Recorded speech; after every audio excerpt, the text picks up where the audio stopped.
Halo semuanya, perkenalkan nama saya Khalidus Romari dengan NIM 0000113778. Pada video ini, saya akan membahas mengenai personal branding dan grooming, serta bagaimana keduanya itu dapat dibangun melalui analisis SWOT diri sebagai seorang mahasiswa.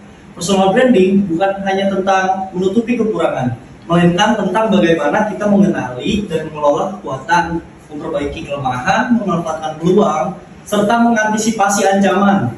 Dalam konteks ini, analisis SWOT itu juga bisa menjadi strategi yang penting dalam membentuk citra diri yang positif dan realistis. Oke, dari sisi strength atau kelebihannya, sebagai mahasiswa saya memiliki beberapa kekuatannya. Yang pertama itu termasuk pribadi yang disiplin dalam mengatur waktu, sehingga mampu menyeimbangkan kegiatan akademik dan non-akademik. Saya juga bertanggung jawab terhadap tugas, baik tugas individu maupun tugas kelompok, serta cukup adaptif dalam menyesuaikan diri dengan lingkungan dan metode pembelajaran yang berbeda. Kekuatan tersebut membentuk personal brand saya sebagai mahasiswa yang terorganisir, dapat diandalkan dan kooperatif.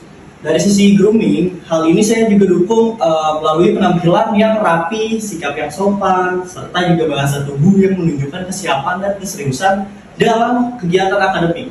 Namun personal branding ini yang baik juga menuntut kejujuran terhadap weakness atau kekurangannya. Beberapa kelemahan yang saya miliki sebagai mahasiswa adalah kecenderungan menunda pekerjaan di awal waktu, overthinking saat mengambil keputusan, lalu juga serta kurang percaya diri dalam situasi tertentu, seperti saat menyampaikan pendapat di forum yang besar. Kelemahan ini tidak saya abaikan, tetapi saya kelola secara bertahap.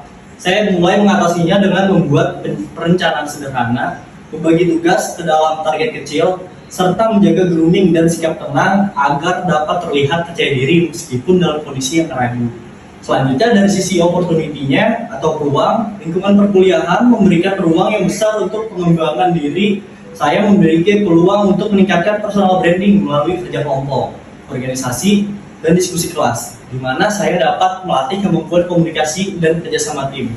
Peluang ini membantu memperkuat citra diri saya sebagai mahasiswa yang mau belajar, terbuka, dan mampu bekerja dalam tim.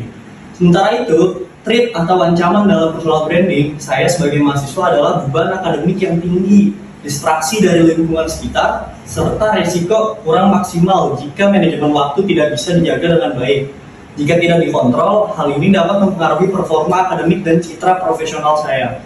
Oleh karena itu, strategi yang saya terapkan adalah menjaga konsistensi belajar, membatasi distraksi, serta membangun kebiasaan disiplin yang didukung oleh grooming dan rapi dan sikap profesional.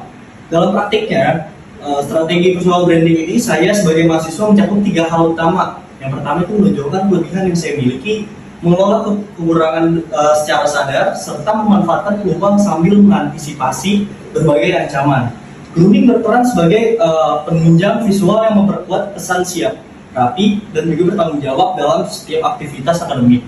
Sebagai penutup, personal branding ini dan grooming bukan hanya soal penampilan luarnya, melainkan merupakan proses pengembangan diri yang dibangun melalui kesadaran, kedisiplinan, dan evaluasi diri secara berkelanjutan. Terima kasih.